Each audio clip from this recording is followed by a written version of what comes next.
অনুর বয়স কত হলো মাসিমা? এই তো গেল মাসে 13 পেরিয়ে এই 14 পড়েছে। তা ওর কি আর সেদিকে নজর আছে? মেয়ে থুবড়ো হয়ে থাকলো তো তাতে ওর কি বলো?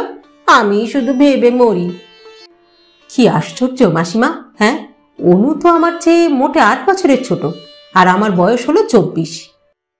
তোমার কাছে কি অপরাধ করেছি নিদারদা যে তুমি আমার সঙ্গে এমন শত্রুতা করছো? আমি তোমার শত্রু অনু? তোমার মঙ্গলের জন্যই তো। তোমার পায়ে পড়ি নিদারদা, ও কথা তুমি আর তুলো না। হিন্দুর মেয়ের কখনো দুবার বিয়ে হয় দেখেছো তুমি? কি বলছো কি তুমি অনু? বিয়ে দুবার? আমার জন্য তোমাদের কিচ্ছু ভাবতে হবে না নিদারদা। আমি মাকেও বলেছি আর তোমাকেও বললাম, আমাকে আমার মতোই থাকতে দাও।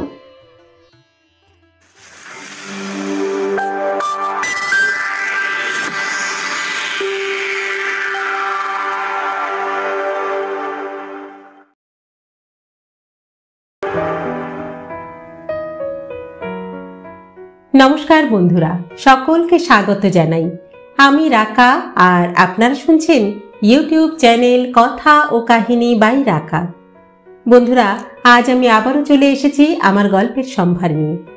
আজ আপনাদের শোনাবো শ্রদ্ধেয় শরদিন্দু বন্দ্যোপাধ্যায়ের গল্প উড়ো মেঘ। গল্প পাঠ যদি ভালো লাগে তাহলে একটা ছোট্ট লাইক করে দেবেন, আর আমাদের চ্যানেলে যদি আপনি প্রথমবারের জন্য এসে থাকেন তাহলে অবশ্যই চ্যানেলটি সাবস্ক্রাইব করে নেবেন। কিন্তু আসুন এবার তাহলে গল্পে ফিরি। শুরু হচ্ছে শরদিন্দু বন্দ্যোপাধ্যায়ের উড়ো মেঘ।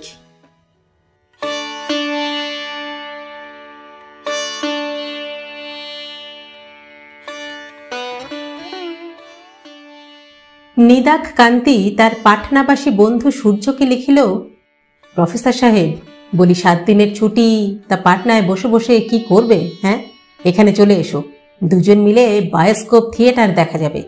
তাছাড়া আরও একটি জিনিসও তোমাকে দেখাবো। তুমি তো ব্রহ্মচারী মানুষ, কামিনী কাঞ্চন সব ত্যাগ করেছ, অতএব তোমার কোনো ভয় নেই। কেমন, চলে এসো। নিদাঘরা 4 পুরুষে টালার বাসিন্দা। নিদাঘের প্রপিতামহ পশ্চিমের কোনো এক শহরে তিসির আড়তে নায়েব গোমস্তার কাজ করিতেন। তখনও এদেশে রেল আসে নাই।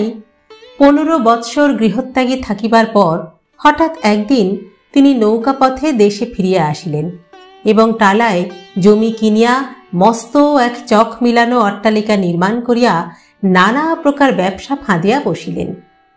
নিজের পিতৃদত্ত বাসুদেব নামটা বোধ করি তেমন পছন্দসই না হওয়ায় উহা বদলাইয়া গোবর্ধন মিত্র নামে তিনি পরিচিত হইলেন। ব্যবসায়ে অচিরাত উন্নতিও দেখা গেল। তারপর মৃত্যুকালে মা কমলার পায়ে একটি সোনার শিকল পরাইয়া শিকলিটি একমাত্র পুত্রের হস্তে দিয়া গেলেন। সেই অবধি চঞ্চলা লক্ষ্মী শিকল পায়ে দিয়া কাকাতোয়ার মতো মিত্র পরিবারে বিরাজ করিতেছেন। নিদাঘ কান্তি এই বংশের একমাত্র সন্তান। দেখিতে বেশ সুশ্রী, বলবান, দীর্ঘদেহ। প্রথম বিভাগে আইএ পাশ করিয়া বিয়ে পড়িতে পড়িতে হঠাৎ একদিন পড়াশুনো ছাড়িয়া দিয়া নিদাঘ ঘরে আসিয়া বসিল।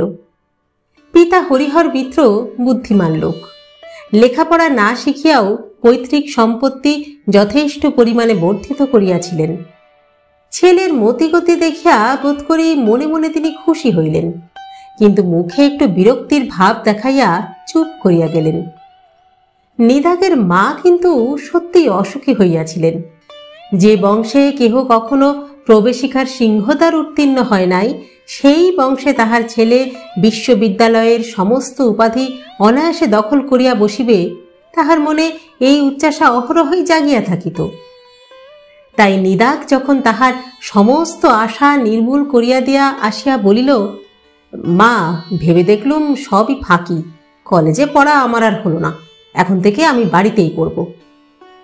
তখন জননী বড়ই মর্মাহত হইলেন, কিন্তু কোনো কথা তিনি কহিলেন না। নিদাঘের স্বেচ্ছাচারে কেহ কখনো বাধা দেয় নাই, আজও সকলে তাহা নিঃশব্দে স্বীকার করিয়া লইল। কিন্তু এই যে নিদাঘ নিজের ইচ্ছাটাকে নির্বিরোধে অব্যাহত রাখিতে সমর্থ হইত, তাহার প্রধান কারণ তাহার সকল কার্য এবং চিন্তার মধ্যে এমন একটা নির্ভীক আত্মবিশ্বাস ছিল যে সে যে ভুল করিয়াছে বা অন্যায় করিয়াছে এই কথা কাহারও মনে উদয় হইত না, এবং তর্ক যুক্তির দ্বারা তাহাকে পরাস্ত করিবার বাসনাও আজ পর্যন্ত কাহারও হয় নাই। কারণ স্পষ্ট কথাটাকে এত রূঢ় করিয়া বলিবার ক্ষমতাও বোধ করি ভগবান আর কাহাকেও দেন নাই। সূর্য কলিকাতায় আসিয়া পৌঁছিবার পর প্রথম 4-5 দিন দুইজনে বায়োস্কোপ থিয়েটার দেখিয়া পুরাতন বন্ধু বান্ধবদের সহিত দেখা সাক্ষাৎ করিয়া প্রায় ঊর্ধ্বশ্বাসে শেষ করিয়া ফেলিল। শেষে যখন সূর্যের ছুটি ফুরাইবার আর মাত্র 2 দিন বাকি আছে, তখন সে বলিল, কই হে, কি দেখাবে বলে লিখেছিলে? নিদাঘের হঠাৎ মনে পড়িয়া গেল যে আজ কয়দিন সতীকুমার বাবুর বাড়ির কোনো খোঁজই সে রাখে নাই, অথচ শুনিয়াছিল যে কয়েকদিন যাবৎ সতীকুমার বাবুর স্ত্রী অসুখে ভুগিতেছেন। নিদাঘ তাহাকে মাসিমা বলিয়া ডাকিত। সে অত্যন্ত চঞ্চল হইয়া উঠিল, বলিল, ওহো, তাই তো, আমি একেবারে ভুলে গিয়েছিলুম। আচ্ছা, তুমি একটু বসো ভাই, আমি চট করে আসছি, বলিয়া সে বাহির হইয়া গেল।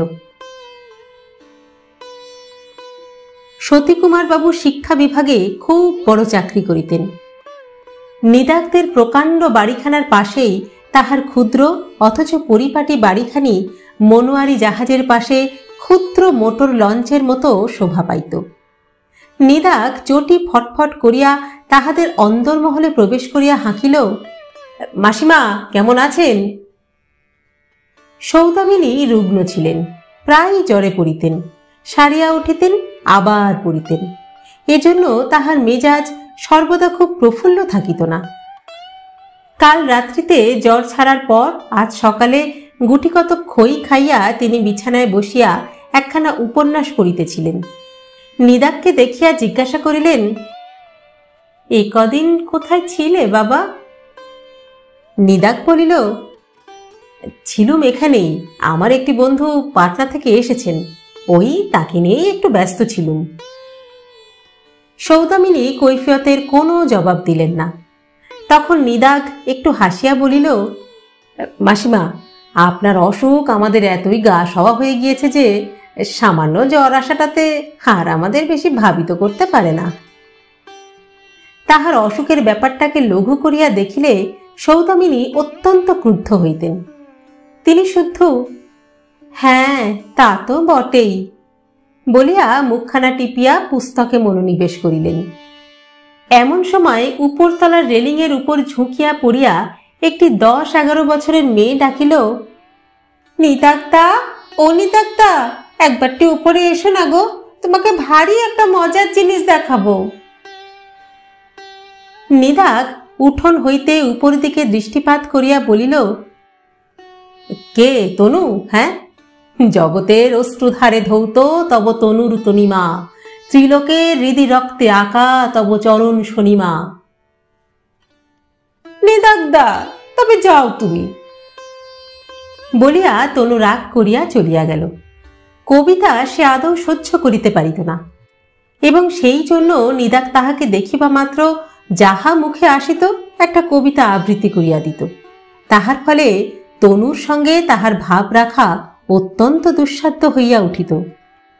কিন্তু নিতান্ত জ্বালাতন হইয়াও তনু বেচারি তাহার সহিত শাশ্বতভাবে আড়ি করিতেও পারিত না। ভাব এবং আড়ির মধ্যবর্তী একটা স্থানে তাহাদের সম্বন্ধটা সর্বদা ত্রিশঙ্কুর মতো আন্দোলিত হইতে থাকিত। উপস্থিত ক্ষেত্রে তনু ক্যারাম খেলায় কিরূপ অসাধারণ নৈপুণ্য লাভ করিয়াছে তাহাই দেখাইবার জন্য নিদাঘকে অত উৎসাহের সহিত ডাকিয়াছিল। দিদিকে সে যে কিরূপ অবলীলাক্রমে হারাইয়া দিতে পারে তাহা নিদাঘ না দেখিলে তো সমস্তই বৃথা। ক্ষুণ্ণ মনে তনু ফিরিয়া আসিয়া খেলিতে বসিল। তাহার দিদি অনু এতক্ষণ খেলিতেছিল, এবার মেঝের উপর শুইয়া পড়িয়া বলিল, থাক ভাই, আর খেলবো না। তনু অনুনয় করিয়া বলিল, খেলো না দিদি, এই তো আর একটুখানি তো বাকি আছে, বলিয়া বোর্ডের উপর ঘুঁটি সাজাইতে লাগিল। তাহার মনে তখন একটু ক্ষীণ আশা ছিল যে হয়তো নিদাগদা আবার আসিয়া পড়িতেও পারেন। খেলা আবার আরম্ভ হইল। কিছুক্ষণ পরে নিদাগ নিঃশব্দে আসিয়া অনুর পশ্চাতে দাঁড়াইল। খেলায় উন্মত্ত তনু সম্মুখে থাকিয়াও তাহাকে দেখিতে পাইল না। নিদাগ বলিল, যেরকম বড় খেলোয়াড় হয়ে উঠেছ দেখছি, তাতে শিগগিরই তোমাদের হকি এবং ফুটবল ক্লাবে ভর্তি না করে দিলে তো আর চলছে না। তনু উচ্চৈস্বরে হাসিয়া উঠিল। কথাগুলোর মধ্যে যে প্রচ্ছন্ন শ্লেষটুকু ছিল তাহা কিন্তু অনুকে গিয়া বিঁধিল। সে খেলা ছাড়িয়া উঠিয়া দাঁড়াইল এবং কিছুক্ষণ দাঁড়াইয়া থাকিয়া পাশের ঘরে চলিয়া গেল।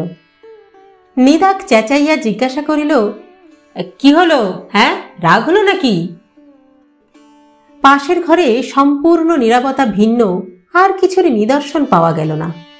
নিদাগ তখন গম্ভীর কণ্ঠে ডাকিল, অনু, আমি ডাকছি, একটিবার শুনে যাও তো, কথা আছে। অনু দ্রুত পদে ঘরে ঢুকিয়া নিদাগের সম্মুখে দাঁড়াইয়া বলিল, কি? নিদাগ বলিল, আজ বিকেলবেলা তোমার ফটো তোলা হবে, কেমন? ভালো কাপড় চোপড় পরে তুমি তৈরি থেকো। বেশ বলিয়া অনু পূর্ববৎ দ্রুত পদে নিচে চলিয়া গেল।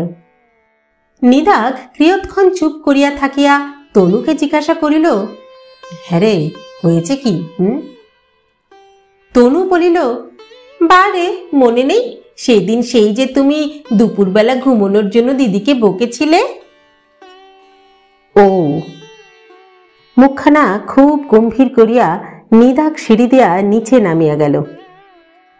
নিচে বাহিরের দ্বার পর্যন্ত গিয়া সে ফিরিয়া আসিল। সৌদামিনীর ঘরে গিয়া দেখিল অনু মায়ের পায়ের কাছে মুখ গম্ভীর করিয়া বসিয়া আছে। নিদাগ তাহার দিকে দৃষ্টিপাত না করিয়া সৌদামিনীকে জিজ্ঞাসা করিল, অনুর বয়স কত হল মাসিমা? নিজের রোগের ভাবনার অবকাশে যতটুকু সময় পাইতেন সে সময়টা সৌদামিনী মেয়ের বিবাহের কথা ভাবিতেন। তিনি বলিলেন, এই তো গেল মাসে 13 পেরিয়ে এই 14 পড়েছে, তা ওর কি আর সেদিকে নজর আছে? মেয়ে থুবড়ো হয়ে থাকলো তো তাতে ওর কি বলো, আমি শুধু ভেবে মরি। নিদাগ বিরক্তির স্বরে বলিল, কি আশ্চর্য মাসিমা, হ্যাঁ, অনু তো আমার চেয়ে মোটে 8 বছরের ছোট, আর আমার বয়স হলো 24। বলিয়া উত্তরের অপেক্ষা না করিয়াই ঘর হইতে সে নিষ্ক্রান্ত হইয়া গেল। অনুর মুখখানা পলকের মধ্যে কর্ণমূল পর্যন্ত রাঙা হইয়া উঠিল। সে তাহার মায়ের মুখের দিকে তাকাইতে পারিল না। দ্রুত উঠিয়া ঘর ছাড়িয়া চলিয়া গেল।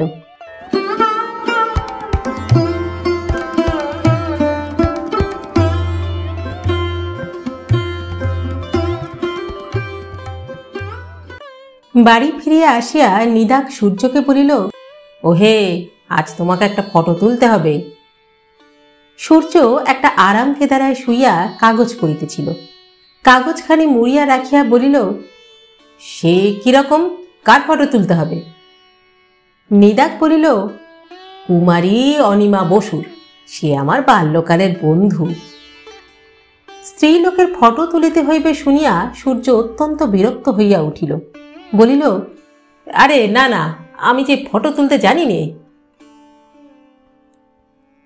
নিদাগ নিজের দামি ক্যামেরা আলমারি হইতে বাহির করিতে করিতে বলিল, শিখে নেবে, আজ সমস্ত দিন তোমাকে তালিম দেব, কেমন? করুণ কণ্ঠে সূর্য বলিল, কিন্তু আমি কেন ভাই, তুমি নিজে তুললেই তো পারো। তা পারি, কিন্তু তুমি তুললেই বা ক্ষতি কি বলো? তোমার ব্রহ্মচর্য ব্রত ভঙ্গ হওয়ার কোনো ভয় আছে নাকি? সূর্য লজ্জিত হইয়া বলিল, না না, তা নয়, কিন্তু একেবারে অপরিচিত। সেই জন্যই তো পরিচয় করিয়ে দিচ্ছি, পরে কোনোদিন হয়তো। বলিয়া নিদাগ মৃদু মৃদু হাসিতে লাগিল।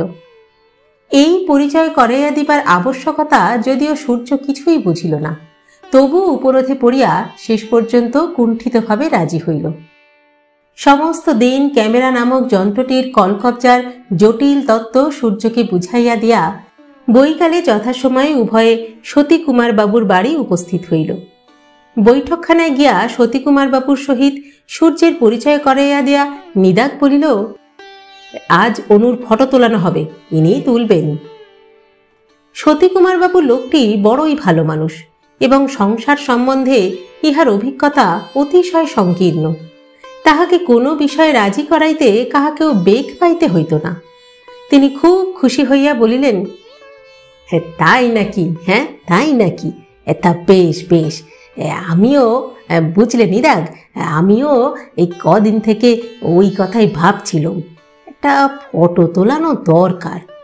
আর কি, বয়স তো কম হলো না মেয়ের, এবার এবার একটা বিয়ে থা দিতে হবে তো নাকি? কয়দিন ধরিয়া ভাবা দূরে থাকুক, এক মুহূর্ত পূর্ব পর্যন্ত এই সম্ভাবনা তাহার কল্পনার ত্রিসীমানায়ও আসে নাই। অন্য কেহ হইলে নিদাগ তৎক্ষণাৎ প্রতিবাদ করিত, কিন্তু সতীকুমার বাবু সম্বন্ধে তাহার কেমন যেন একটা দুর্বলতা ছিল। সে তাহার এই অমায়িক মিথ্যা কথাগুলির কিছুতেই প্রতিবাদ করিতে পারিত না। সে মনে মনে হাসিয়া বলিল, হ্যাঁ ওই কথাই তো আমি আজ মাসিমাকে বললুম, বিয়ে যখন দিতেই হবে তখন উদ্যোগ তো করা চাই। বলিয়া সূর্যকে তাহার কাছে বসাইয়া বাড়ির ভিতরে সে তত্ত্বাবধান করিতে গেল। ফটো তোলা শেষ করিয়া বাড়ি ফিরিবার মুখে নিদাগ বন্ধুকে জিজ্ঞাসা করিল, কেমন দেখলে হে? হ্যাঁ? সূর্য একটু অন্যমনস্ক হইয়া পড়িয়াছিল, চমকাইয়া উঠিল। একটু ইতস্তত করিয়া লজ্জিত মুখে বলিল, ভালোই তো, ভারী চমৎকার। শেষ অংশটা সে একরকম ইচ্ছার বিরুদ্ধে জোর করিয়াই বলিয়া ফেলিল। নিদাগ জানিত সূর্য অত্যন্ত লাজুক স্বভাবের লোক, বিশেষত স্ত্রীলোক সম্বন্ধে সে কোনো কথাই বলিতে পারে না, তাই তাহাকে আর বেশি প্রশ্ন সে করিল না। কিন্তু এই ক্ষুদ্র প্রশংসাটুকু সে যে খুব অকপট ভাবেই করিয়াছে তাহা বুঝিয়া নিদাগ হাসিতে লাগিল। পরদিন সন্ধ্যার গাড়িতে সূর্য পাটনা ফিরিয়া গেল। তাহাকে হাওড়া পর্যন্ত পৌঁছাইয়া দিয়া নিদাগ ফিরিবার পথে সতীকুমার বাবুর বাড়ি গিয়া বসিল। এ 2 দিন যে কথাটা তাহার মনের মধ্যে ঘুরিতেছিল তাহারই উপক্রমণিকা স্বরূপ সে বলিল, সূর্যকে স্টেশনে পৌঁছে দিয়ে এলুম। সৌদামিনী মাদুর পাতিয়া বসিয়া বালিশের ওয়ার সেলাই করিতেছিলেন। মুখ না তুলিয়াই তিনি বলিলেন, ছেলেটি চলে গেল বুঝি নিদাগ? দিব্যি দেখতে, কিন্তু এই তো কদিন ছিল। তা ও কি করে নিদাগ?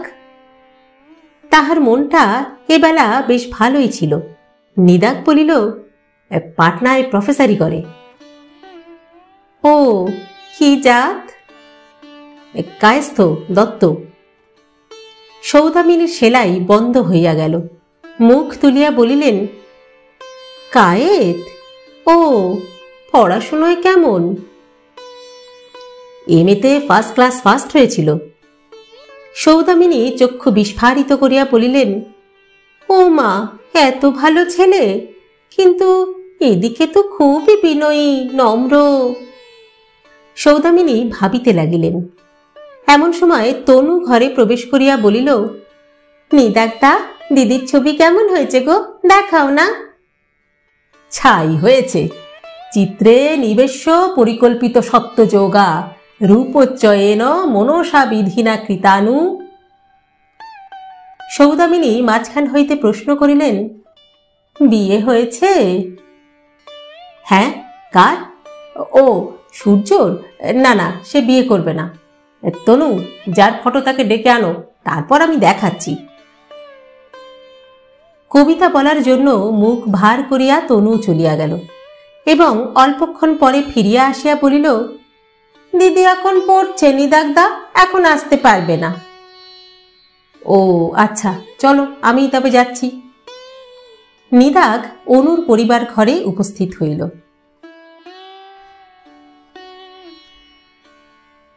অনু গম্ভীরভাবে পড়া মুখস্থ করিতেছিল।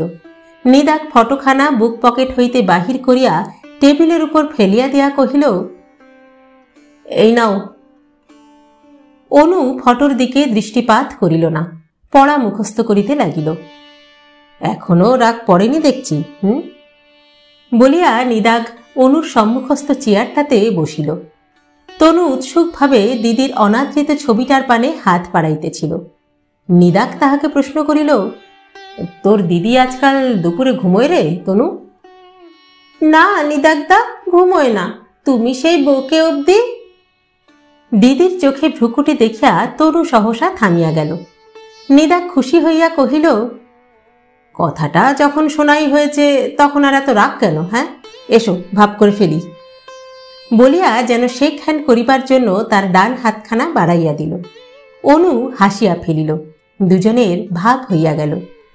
কিছুক্ষণ পরে নিদাগ বলিল, খুব তো লেখাপড়া হচ্ছে, কিন্তু এরকমটা যে আর বেশি দিন চলবে না। কেন? নিদাগ ফটোখানা তুলিয়া লইয়া নিবিষ্ট মনে দেখিতে দেখিতে বলিল, কেন হোমনি? বলিয়া একটু একটু হাসিতে লাগিল। অনু বলিল, হাসছ কেন? হোমনি? যাও। বলিয়া আরক্তিম মুখখানা অনু নিচু করিয়া ফেলিল। নিদাগ তাহার মুখের উপর দৃষ্টি নিক্ষেপ করিয়া বলিল, বুঝতে পেরেছ তো? তবে আর যাও কেন? ভাবতে তো দোষ নেই, আর বললেই বুঝি দোষ? অনু মুখ নিচু করিয়াই বলিল, আমি বুঝি ভাবি? ভাবো না? যাও। তনু বলিল, দিদি আজকাল খুব ভাবে নিদাগদা, পড়তে পড়তে ভাবে, খেলতে খেলতে ভাবে। অনু তাহাকে ধমক দিয়া বলিল, তুই থাম, ভারী গিন্নি হয়েছে নাকিবারে। নিদাগদা, আমার তর্জমার খাতাটা একবার দেখে দাও না। বলিয়া তাড়াতাড়ি একখানা খাতা সে আগাইয়া দিল। হাস্য মুখে খাতাটা তুলিয়া নিদাগ দেখিতে লাগিল। দেখিতে দেখিতে তাহার সহজ কণ্ঠস্বর উত্তরোত্তর এক এক পর্দা করিয়া চড়িতে লাগিল। এসব কি? হ্যাঁ, এর নাম ইংরাজি লেখা? কি লিখেছ কি মাথা মুন্ডু? লেখবার সময় মন কোথায় ছিল? হ্যাঁ, বাহ, নিজের ব্যাকরণ একেবারে নিজেই তৈরি করা হয়েছে। হ্যাঁ, এই কথাটি কি? আর কি চমৎকার হাতের লেখাই না হচ্ছে দিন দিন। হ্যাঁ, পিজন বানান বুঝি এই? অপরাধী শব্দটাকে পেন্সিলের একটা নিষ্ঠুর খোঁচা দিয়া নিদাগ ক্রুদ্ধ হস্ত সঞ্চালনে খাতাটা টান মারিয়া দূরে ছুড়িয়া ফেলিয়া দিয়া উঠিয়া দাঁড়াইল। দরকার নেই তোমার পড়াশুনো করে, বুঝেছ? ফেলে দাও সব বইগুলো। যার পড়াশুনো করবার ইচ্ছা নেই তাকে মিছিমিছি পড়িয়ে আমার লাভ কি? বকিতে বকিতে নিদাগ চলিয়া গেল। অনু এতক্ষণ নীরবে তিরস্কার শুনিতেছিল। নিদাগ চলিয়া গেলে সে হঠাৎ টেবিলের উপর একখানা বইয়ের পাতার মধ্যে মুখ গুজিয়া শুইয়া পড়িল। তাহার শরীর কাঁপিয়া কাঁপিয়া উঠিতে লাগিল। তনু বেচারি এই দৃশ্যের সাক্ষী স্বরূপ দাঁড়াইয়া দিদির উপর এই তিরস্কার শুনিতেছিল। সে অনুর পাশে আসিয়া দাঁড়াইল। ম্লান মুখে কিছুক্ষণ চুপ করিয়া থাকিয়া আস্তে আস্তে বলিল, দিদি, দিদি, কাঁদছ? অনু মুখ তুলিল। তখন তনু অবাক হইয়া দেখিল, কান্না নয়, হাসির অদম্য উচ্ছ্বাস চাপিবার চেষ্টায় দিদির গৌরবর্ণ সুন্দর মুখখানি একেবারে রাঙা হইয়া উঠিয়াছে।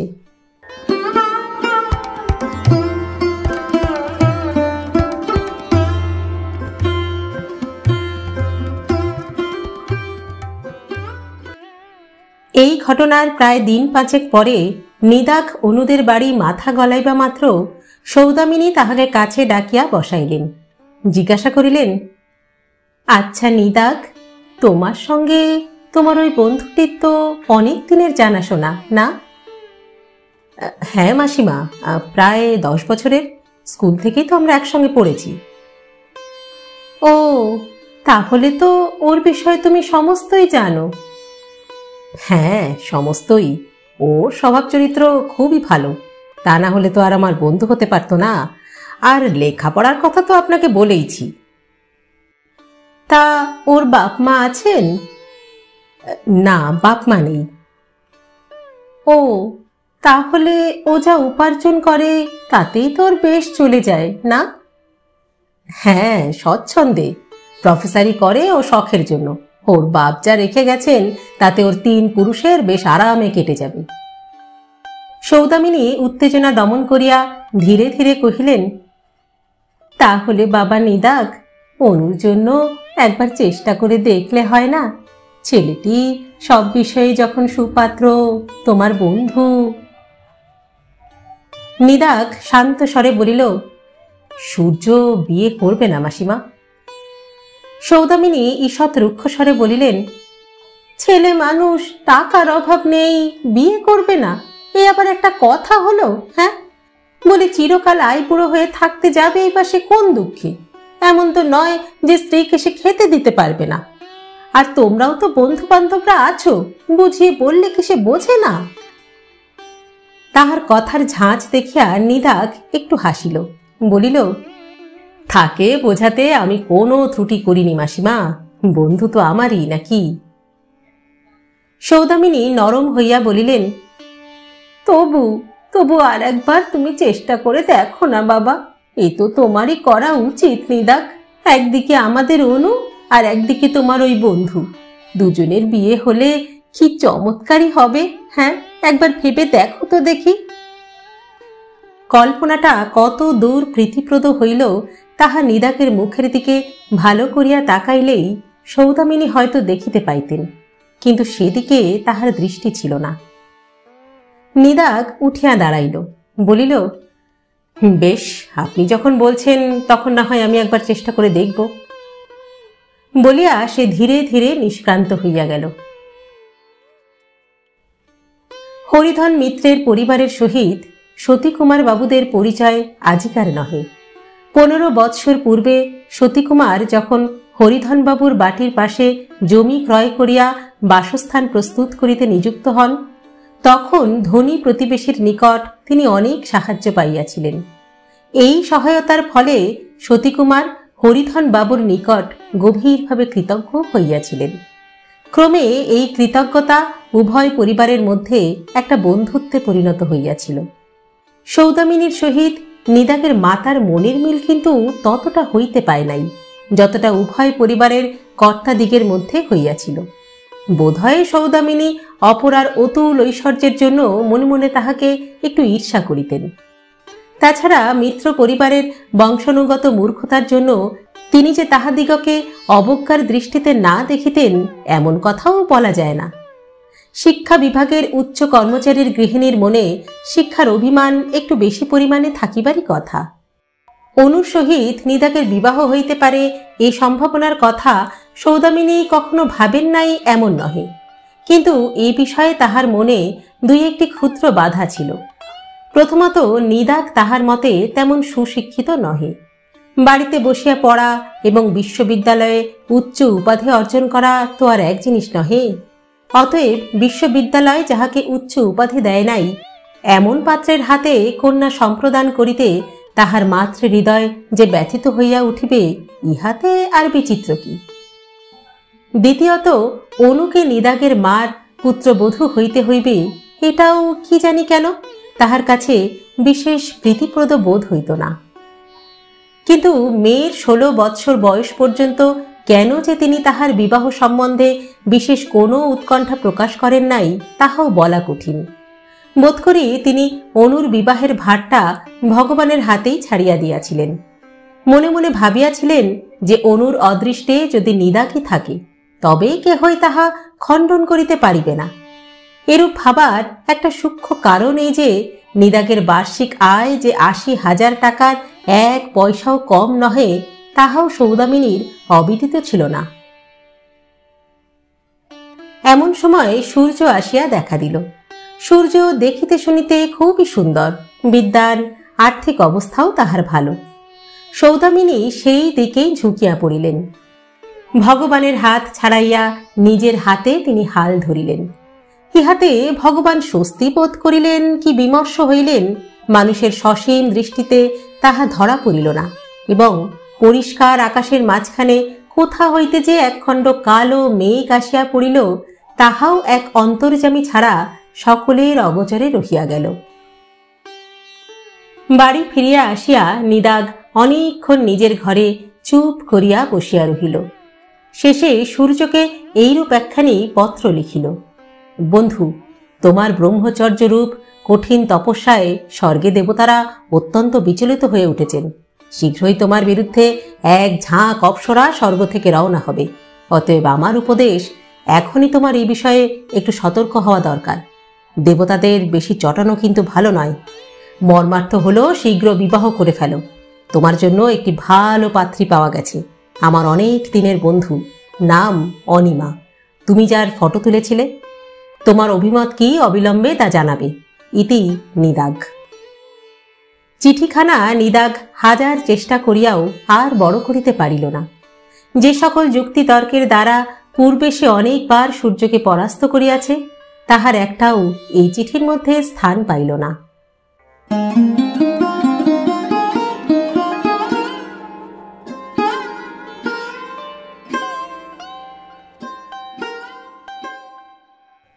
আট দিন পরে সপ্তাহব্যাপী যুদ্ধের নীরব ক্ষতচিহ্ন বক্ষে লইয়া চিঠির জবাব আসিল। চিঠিখানা আদ্যপান্ত পড়িয়া নিদাঘ গুম হইয়া বসিয়া রহিল। অনেকখানি ভনিতা করিয়া শেষে সূর্য লিখিয়াছে, মানুষের জীবন বেশিরভাগই দুঃখময়। তাহার মধ্যে যতটুকু সুখ পাওয়া যায়, মানুষের তাহা বরণ করিয়া লওয়া কর্তব্য। অবিবাহিত জীবন এক হিসাবে ভালো, কিন্তু পরিপূর্ণ নয়। সে এতদিন নিজের ভুল বুঝিতে পারে নাই। অতএব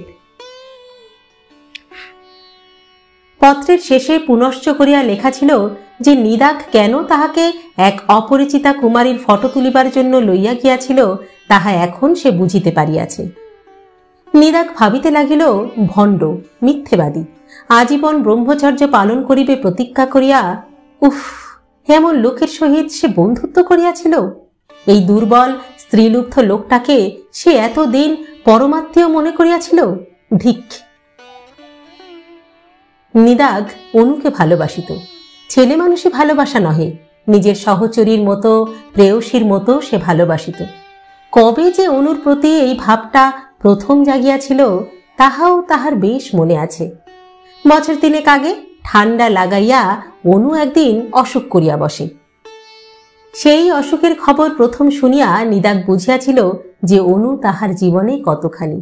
সেই দিন হইতে সে স্থির জানিয়াছিল যে অনু না হইলে তাহার চলিবে না, এবং একান্ত আত্মবিশ্বাসে সে একবার ভাবিতেও পারে নাই যে কোনো কারণেই অনু তাহার দুষ্প্রাপ্য হইতে পারে। এইভাবে 3 বৎসর কাটিয়া গিয়াছে।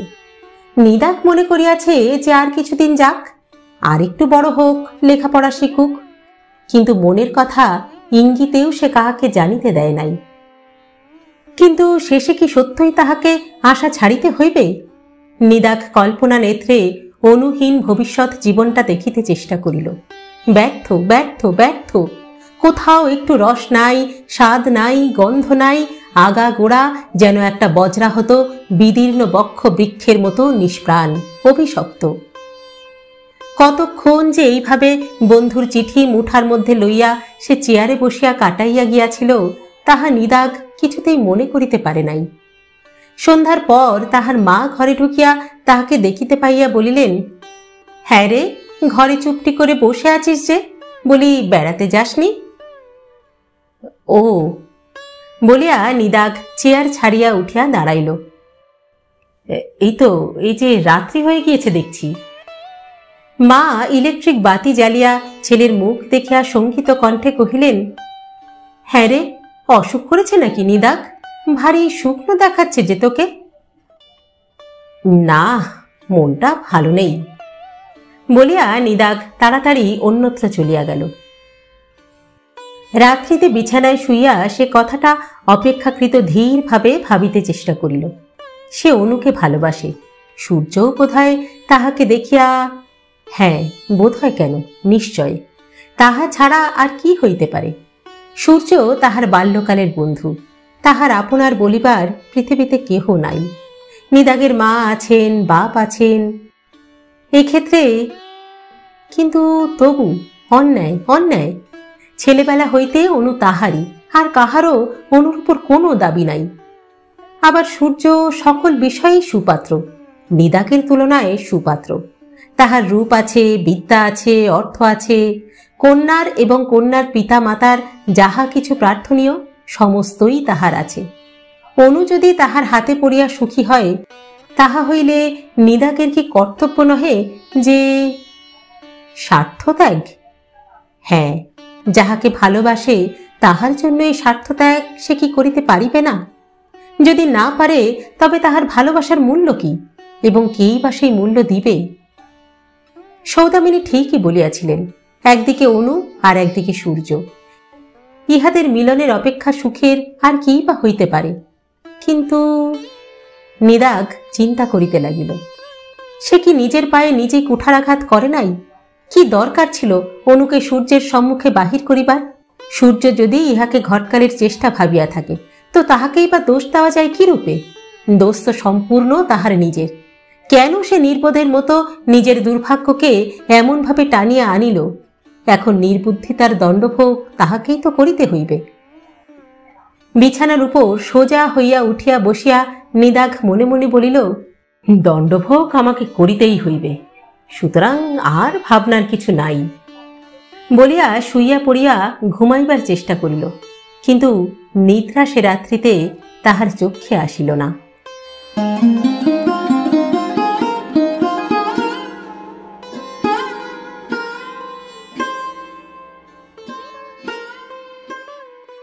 পরদিন প্রভাতে নিদ্রাহীন রজনীর সমস্ত গ্লানি মুখে চোখে বহন করিয়া নিদাঘ চিঠি হাতে সৌদামিনীর নিকট উপস্থিত হইল।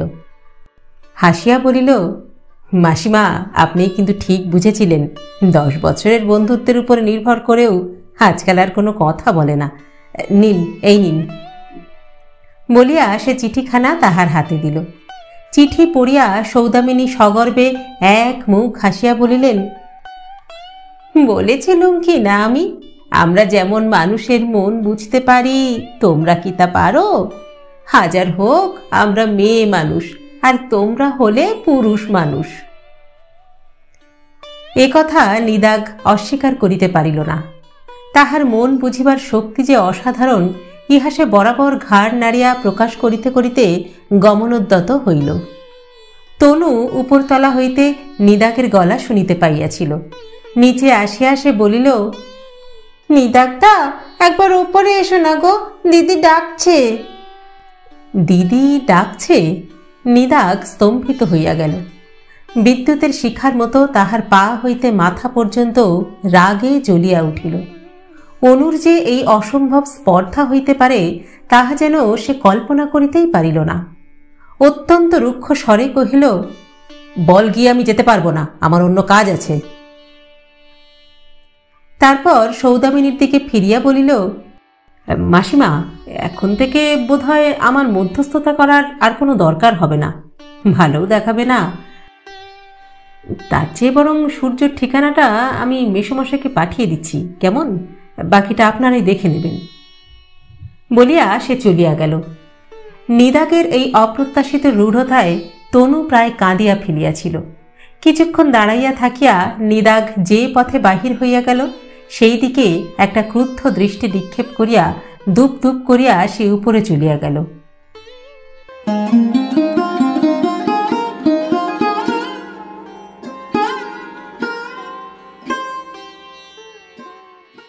বিবাহের সম্বন্ধ যে এত শীঘ্র স্থির হইয়া যাইতে পারে, তাহা নিদাঘের জানা ছিল না।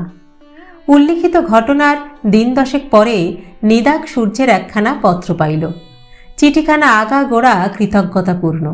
সূর্য লিখিয়াছে যে বিবাহ স্থির হইয়া গিয়াছে। দিন এখনো ঠিক হয় নাই, তবে শীঘ্রই হইবে।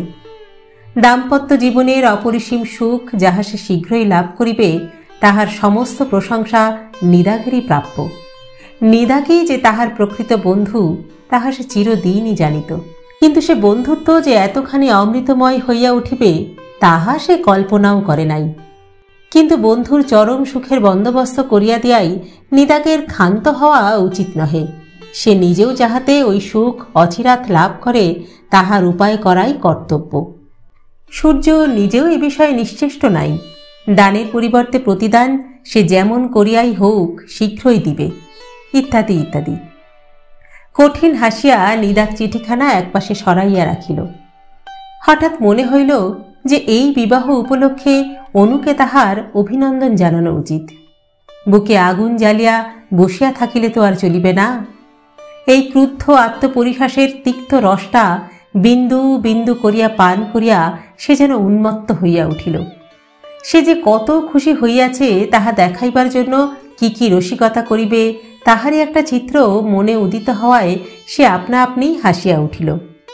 ভাবিল, মানুষ কি নির্বোধ, দুঃখকে উপভোগ করিতেই জানে না। কয়েকদিন যাবৎ শরীরের বিশেষ যত্ন লওয়া হয় নাই। আজ বেশ ভালো করিয়া স্নান করিয়া চুল আঁচড়াইয়া একটা চাদর লইয়া নিদাগ সতীকুমার বাবুর বাড়ি গেল এবং নিচে অপেক্ষা না করিয়া একেবারে উপরে উঠিয়া গেল।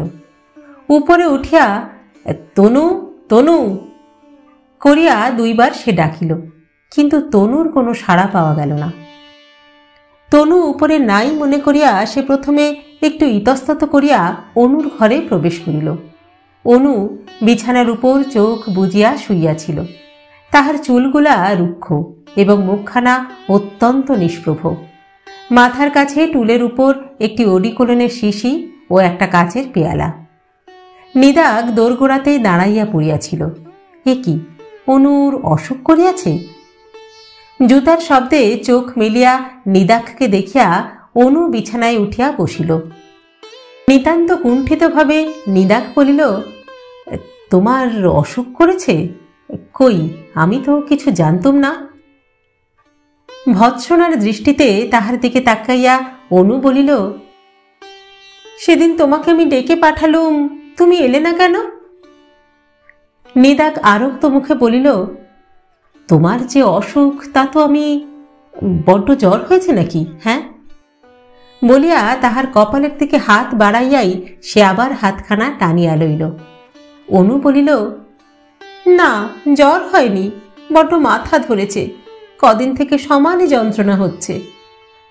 নিদাগ স্বস্তির নিঃশ্বাস ফেলিয়া বলিল, যাক, ভালোই হয়েছে, কিন্তু তুমি ওষুধ বেষুধ কিছু খাওনি কেন? শুধু ওডিকোলনে কি আর মাথা ধরা যায়? মেসোমশাইকে একবার বললেই তো। অনু বিরক্ত হইয়া বলিল, বাবা আবার কবে আমাদের ওষুধ দেন নিদাগদা? তুমিই তো দাও। অপরাধের ভারে নিদাগ যেন ভাঙিয়া পড়িয়াছিল। হোমিওপ্যাথিক বাক্সটার জন্য সে একবার ঘরময় ওলট পালট করিয়া বেড়াইল, কিন্তু বাক্সটা কোথাও পাওয়া গেল না। অবশেষে হতাশ হইয়া ফিরিয়া আসিয়া হাসিবার একটা অসম্পূর্ণ চেষ্টা করিয়া সে বলিল, ওষুধের বাক্সটা কোথাও খুঁজে পাচ্ছি না, বুঝলে তো। যাকে, ও ওষুধে আর কি হবে, শিগগির তোমার মাথা ধরার একটা খুব ভালো ওষুধ আসছে, বুঝলে। অনু কিছুই বুঝে নাই, এমনি ভাব করিয়া বলিল, কোথা থেকে, কি ওষুধ আসছে? নিদাগ গম্ভীরভাবে বলিল, পাটনা থেকে, শ্রীমান সূর্যকান্ত। অনু চুপ করিয়া রহিল।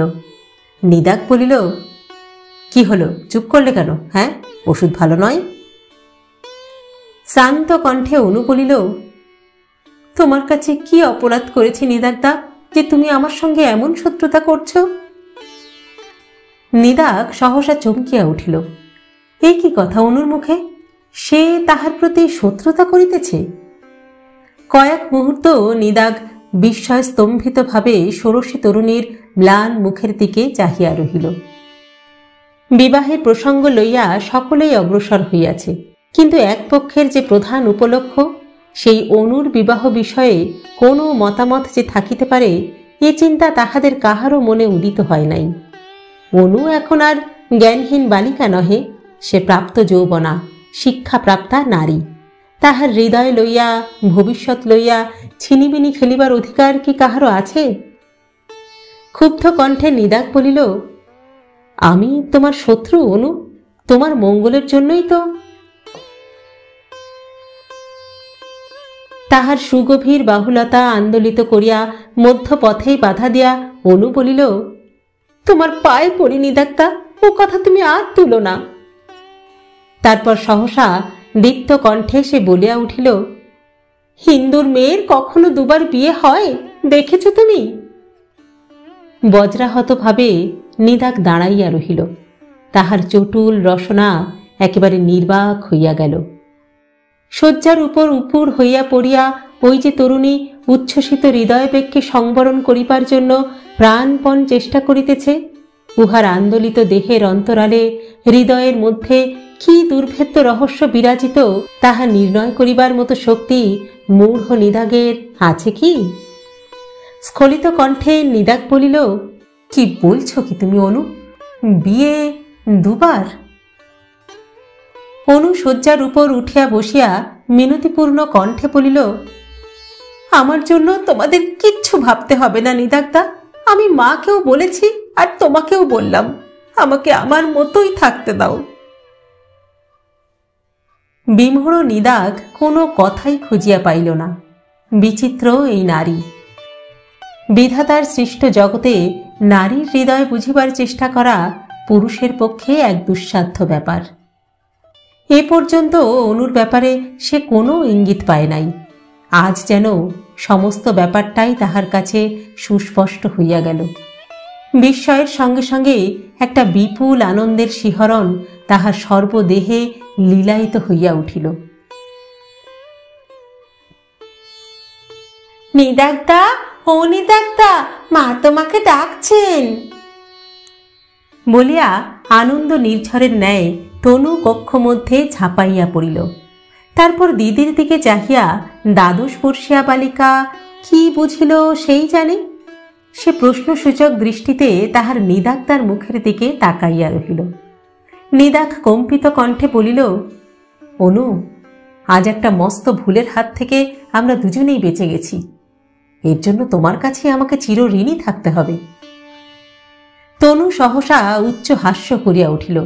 তারপর হাসির বিরামস্থল হইতে বলিয়া উঠিল, দিদি, তোমার মাথা ধরা বুঝি ছেড়ে গেছে?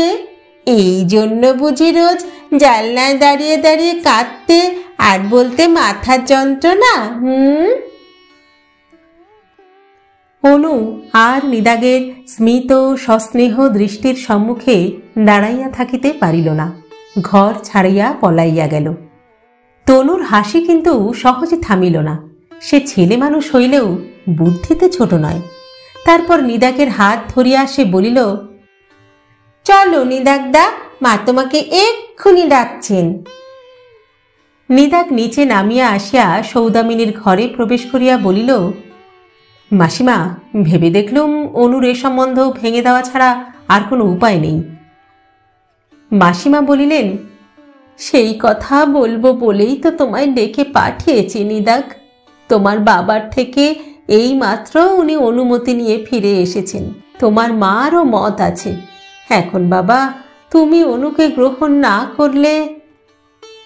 নত হইয়া নিদাগ তাড়াতাড়ি তাহার পদধূলি লইয়া বলিল, আশীর্বাদ করুন মাসিমা।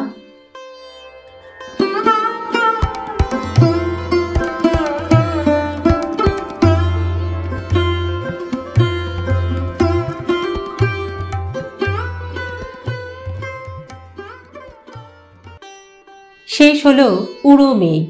লিখেছেন শ্রদ্ধেয় সাহিত্যিক শরদিন্দু বন্দ্যোপাধ্যায়। গল্প পাঠ করলাম আমি রাকা। আপনারা শুনছেন ইউটিউব চ্যানেল কথা ও কাহিনী বাই রাকা।